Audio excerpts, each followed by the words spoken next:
So I wanted to create a channel to talk about my journey with reflux. And I thought I would start by telling you how reflux started for me. And I'll also tell you that I have seen two of the leading experts in the country for reflux. I've read their books. I've read other books. I've read every study I can put my hand on. And more importantly, I have experimented with everything. I'm convinced I've tried every product on the market. I'm convinced I've tried every alternative health idea. I've seen countless doctors, countless doctors. So, I have figured a few things out. It was a very, very frustrating journey, but I wanted to share some of those things with you and just sort of like what has worked, what hasn't, and that kind of thing. But I want to start from the beginning, which is how I developed reflux or how I learned that I had it, or LPR, laryngeal, I forget how you say the P, reflux.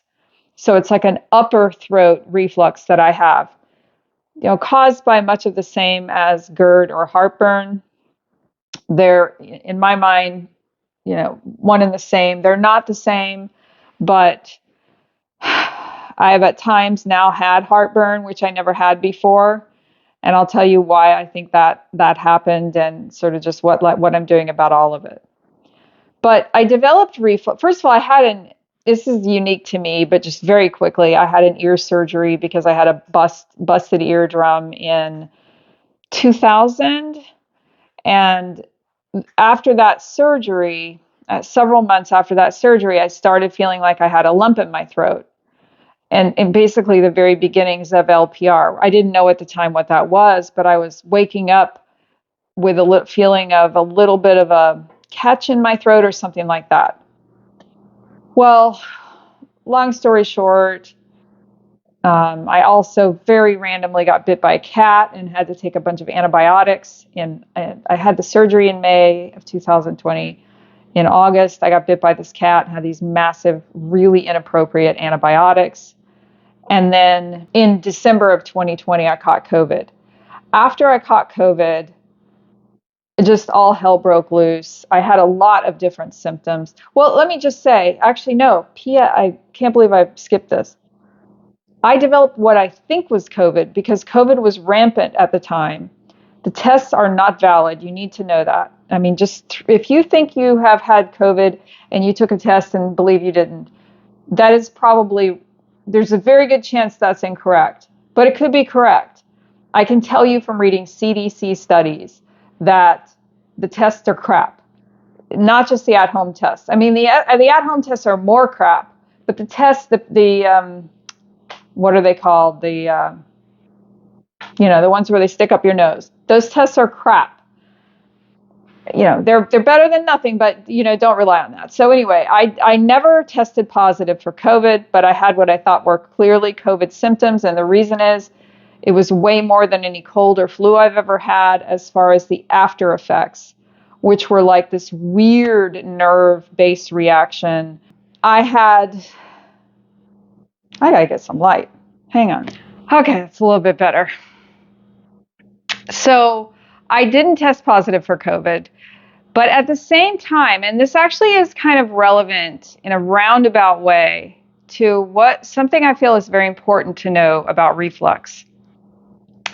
At the same time, on literally the same day that I developed symptoms of what I think was COVID, I fell during a run and hit my head. I had really bad whiplash. It was on a trail run in the woods. I was a really, really super healthy person. I mean, I was a distance runner. I still hope to be a distance runner, but I haven't run in a few months now, and I'll get to that. But I was a distance runner. I fell during a trail run, and I hit my head on dirt/roots situation. I did not get any brain scan or any checking of my head. I have had doctors since then say potentially a brain injury could be causing some of what has happened with me, or my, hitting my neck, and that's definitely possible. So one of the things that I think you need to know, and I learned this really the hard way, even consulting the experts, the like all-time, big-time experts on reflux, there were so many potential causes of reflux that they didn't inquire about or seem to know in some cases. Now, I'm sure they know that a neck injury could lead to reflux, but they didn't inquire about that. They didn't ask, or, like, for example, one of the two experts I consulted, I saw her 3 times. I was limited to 30 minutes, during which time she spoke for about 25 minutes and gave me her standard thing she says to everyone, and all PS stuff that I could have read in her book. Almost, like 95% of what she said I could have read in her book, and I had already read in her book and didn't do jack to ask me questions about my specific situation. Nor did she learn that I fell and hurt my neck and all of that stuff before the reflux started. Didn't seem to care. And, her explanation for that might be that she knows reflux is either caused by, just a couple of things, one of them being nerves. And if it were the neck thing, then it would be a nerve thing. And she wanted me to take gabapentin, but like, hey, if it's a neck thing, wouldn't I also maybe want to explore physical therapy? I mean, the point of all of this is reflux can be caused by a lot of things. Whatever caused your reflux, I have no idea. You should be aware that it can be caused by, I believe it can be caused by a brain injury. And by the way, a lot of this is, I have learned in consultation with many doctors, and I have spent endless amounts of time asking ChatGPT just like probably 1,000 questions related to reflux, maybe more. I don't even know. I'm not doing that as much anymore, but I did learn a lot on my own. I was forced to learn a lot on my own, and here we are. But, another thing that can cause reflux, by the way, are different nutritional deficiencies, which is a damn irony because the drugs for reflux cause nutritional deficiencies. Hello, they cause them. And if you really dig into the research on iron, on B12 deficiencies, and a lot of other things, like once you have reflux, there are other nutrients that are required to heal reflux. Well, if you're taking something that prevents, the absorption of the nutrients that you need to heal, you got a problem. And it's really a catch-22. And another thing is that anxiety can cause reflux. And guess what? Pepsid and PPIs can cause anxiety. So can knowing that you're stuck in this impossible catch-22. And medications for anxiety can cause increased anxiety and also anxiety rebound. So, like in my case, I'm trying to get off of PPI. Actually, I'm not taking PPI, Pepsid, which causes rebound anxiety or acid. Well, then take anxiety drugs because the Pepsid, I believe, is causing anxiety.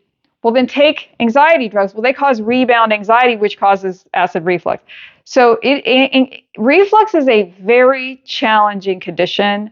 A lot of things can cause reflux. You just have to go into this knowing that. That being said, there are mistakes that I made early on, partly because I'm so committed to health.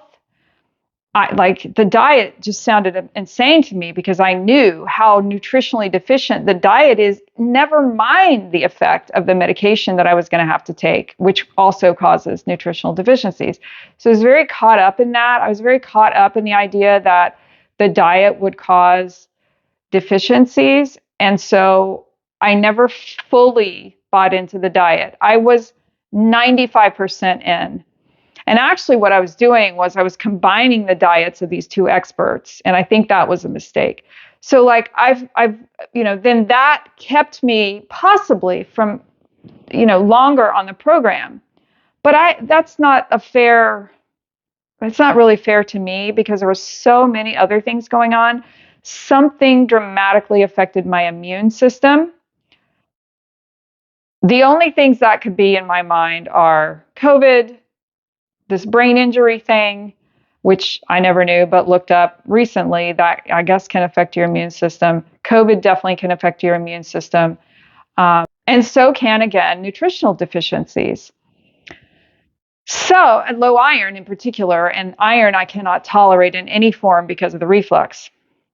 So I'm way more in the weeds than I wanted to be, but I'm sort of going into just a glimpse of the weeds, and I plan to continue doing more videos. Hopefully I can stay a little more focused, but I want you to understand that many things can cause reflux, and I believe there is a path.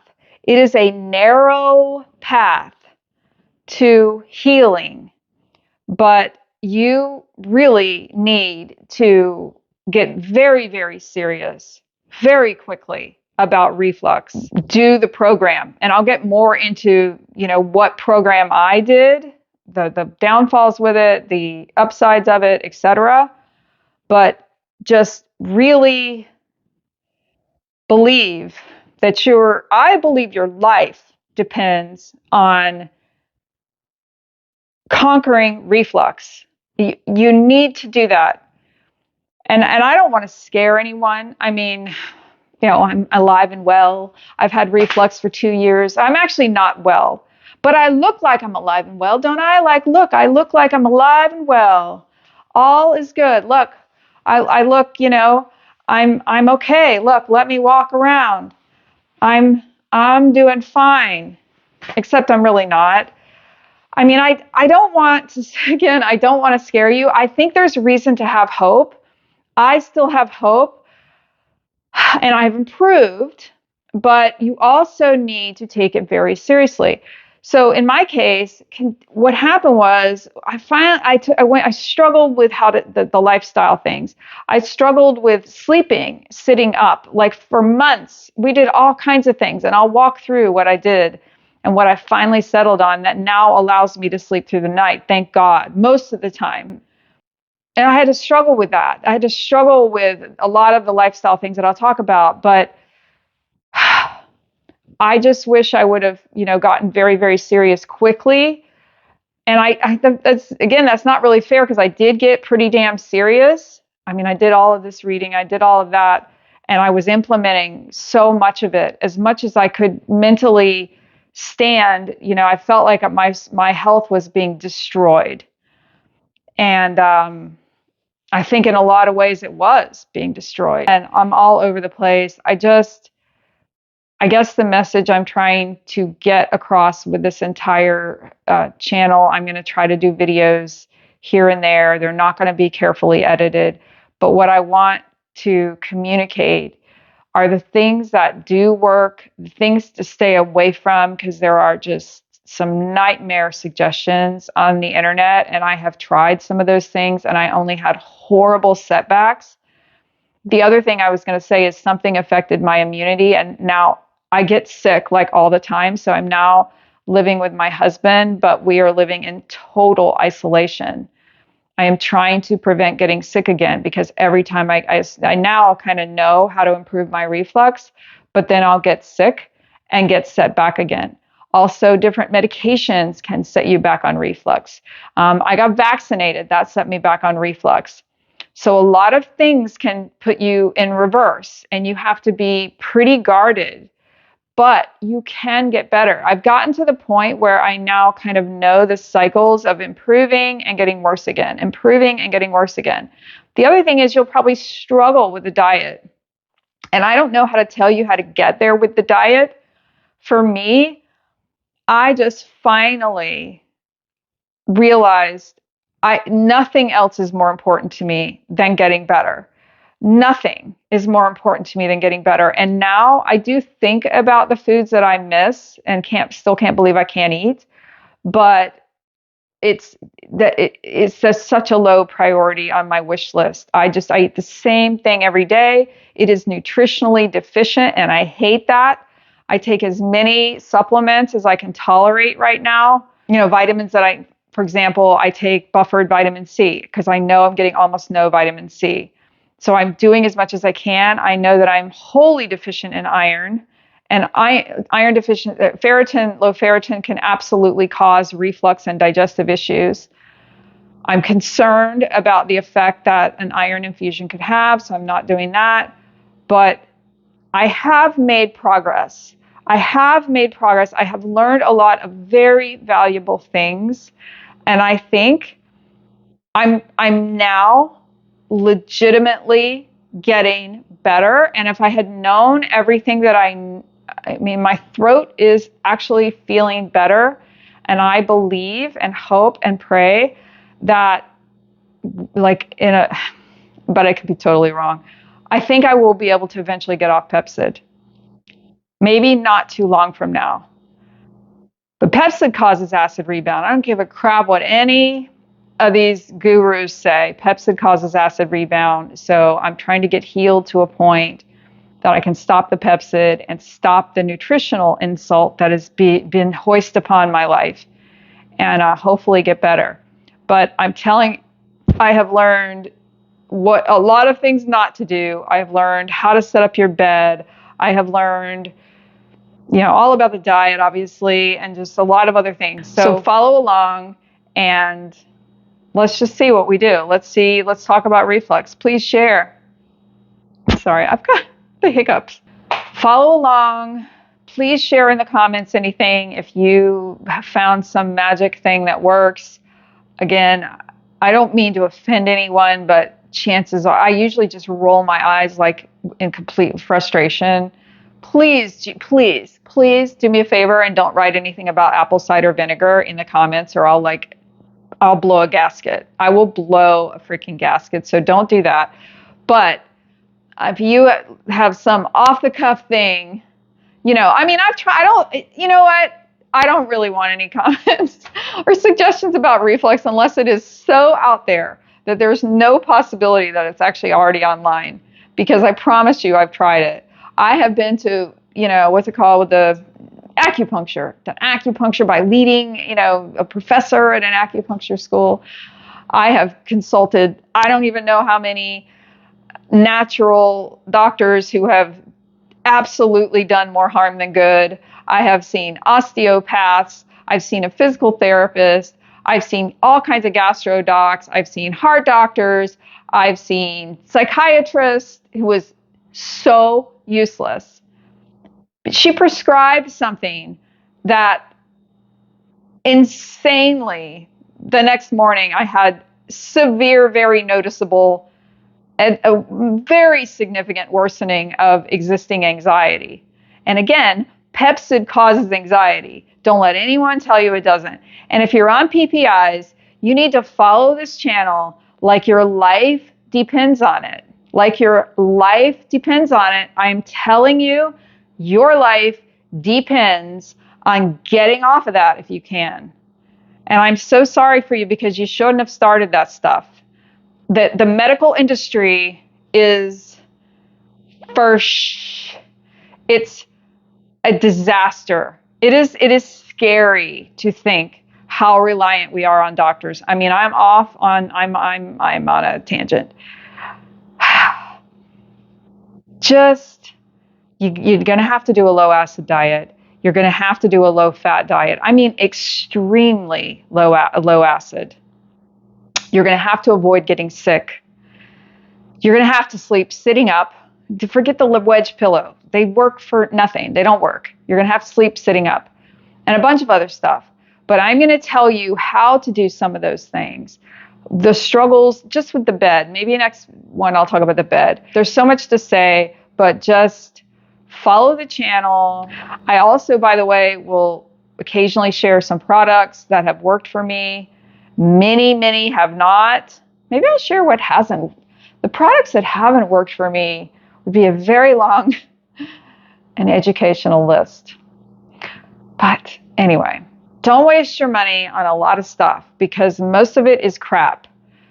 I'm going to tell you what you need to know, and I hope that I can help you in your journey of getting off of this medication. I'm still not off of it. I have reduced my dose down to just evenings, and I am pretty determined. And if I can manage to not get sick again, I think I will be able to get off the medication. But we'll see. The damage may be too extensive by now. We'll see. So I hope that helps. I'll talk to you next time. Please subscribe and comment and hit the like button and the notify button and all that, because if none of that happens, I'll probably just go off into the wind and decide nobody wanted to hear what I had to say. And I have a lot to say. I should have been on I should have been talking to people on video for the last 2 years, and I've instead been just not living the life that I ever thought I would live and struggling to get over reflux. But I've learned a lot, and I will share with you what I've learned, and we can go from there. All right, take care. Bye bye.